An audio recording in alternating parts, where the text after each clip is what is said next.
People learned to speak 1,000,000 years earlier than previously thought. The oldest bow and arrows on the planet have been found, and an untouched Roman-era tomb of Cerberus has been discovered in Italy. The first quarter of the 24th year in archaeology ends very successfully, which means it's time to wrap up the introduction and get to the point.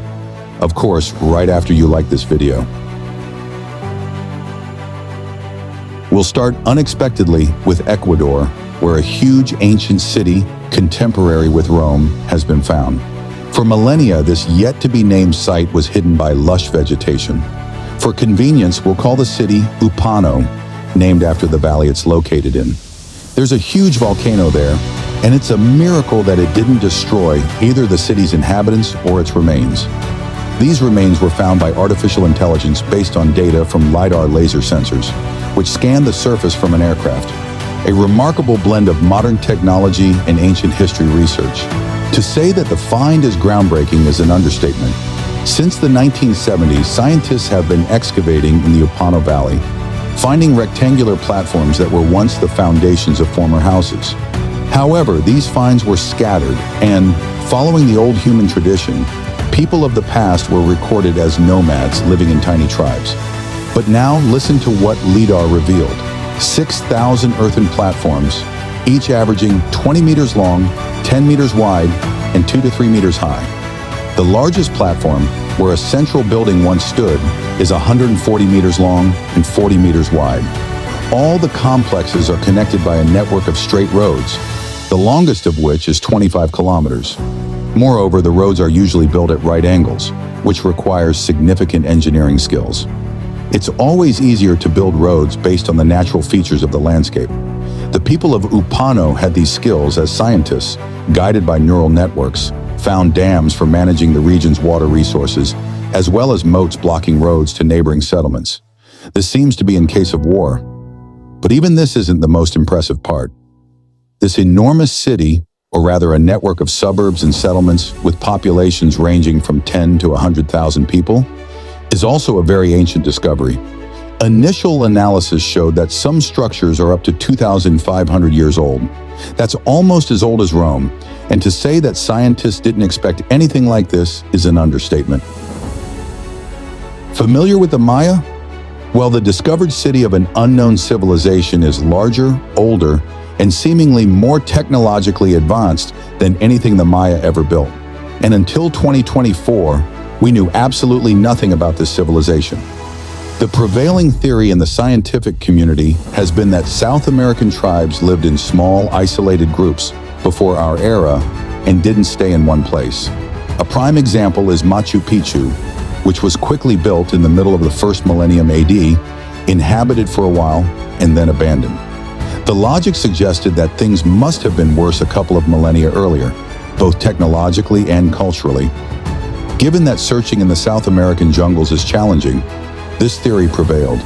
But now real findings prove the opposite. In Ecuador, an unknown civilization existed, building a city the size of Rome, surrounded it with farms, established irrigation, set up squares, temples, and residential properties, and lived there for almost 1,000 years. Why the mysterious inhabitants of Upano left, and what else they were doing, is still a mystery to be solved. Now let's move on to a solved mystery. Until March of this year, the oldest use of arrows and bows was dated to 54,000 years ago. Specifically, they were found in the Mandrin cave in France. Now scientists have pushed the date back by a full 20,000 years.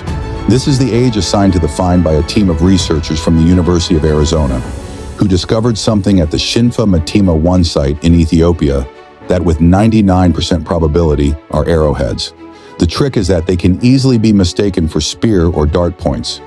But the symmetrical stone tips found at Shinfa Matima 1 leave almost no doubts. Humans learned to shoot with bows earlier than previously thought. And the same Shinfa Matima 1 site provided archaeologists with another explosive piece of news. Both the bones of laborers who used bows 74,000 years ago and the animals they hunted were studied in detail. An interesting detail emerged.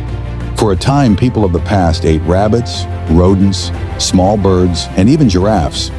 Their diet also included ostrich eggs, which, judging by the burned shells, were cooked directly over the fire. But then everything changed abruptly. The diet of subsequent generations came to be dominated by mollusks, fish, and seaweed. When studying this phenomenon, the following picture emerged. People lived and hunted animals coming to drink. But then drought started and the number of animals decreased. On the other hand, fish were caught in small rivers and lakes almost with bare hands, at least up to a certain point, as droughts continued and water bodies eventually dried up. This is a key moment, as scientists state that during these stages, people began migrating in search of a better life. John Capelman, an anthropology professor at the University of Texas, and the author of the study, compares rivers to pumps that slowly move people from one water source to another as they dry up.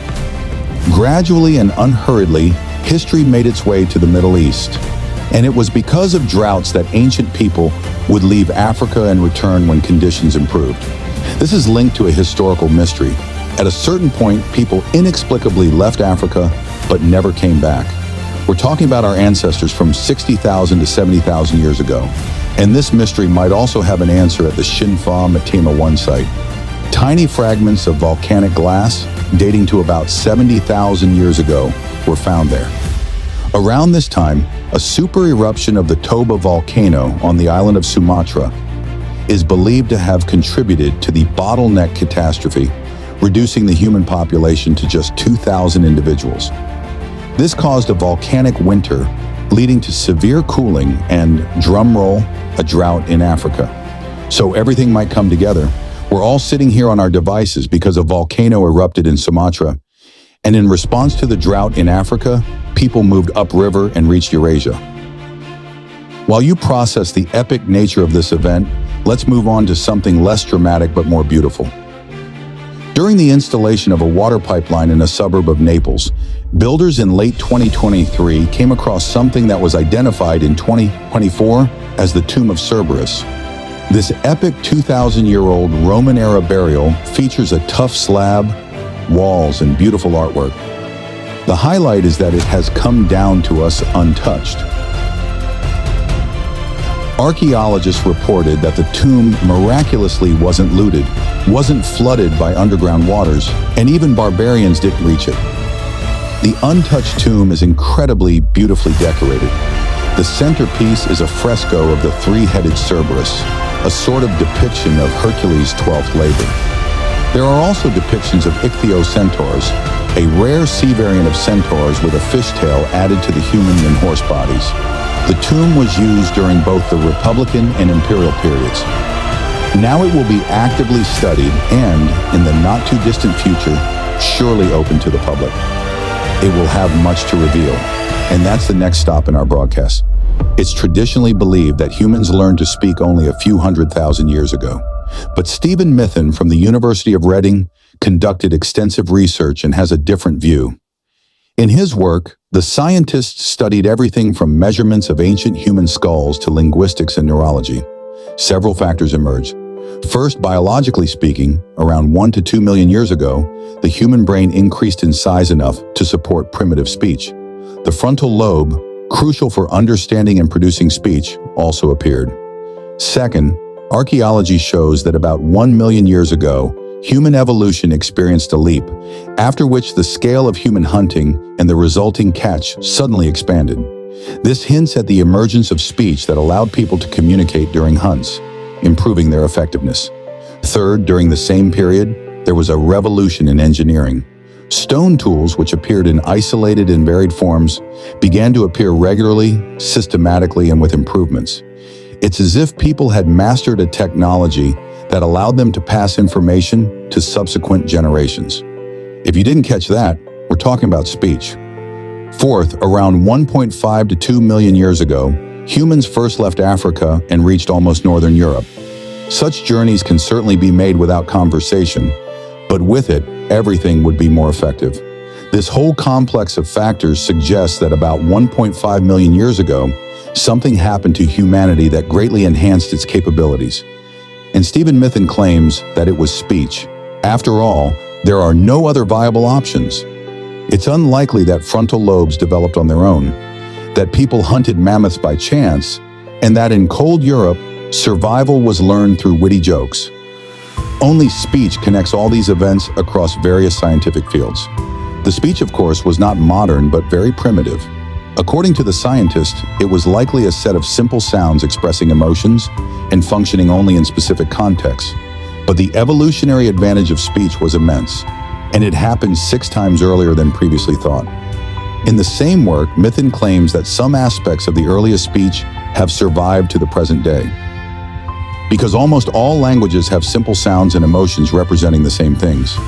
In future studies, the professor aims to analyze these and compile a global dictionary of the oldest language. And that's it for now. If you enjoy seeing such archaeological updates from time to time, please let us know in the comments. See you next time, friends.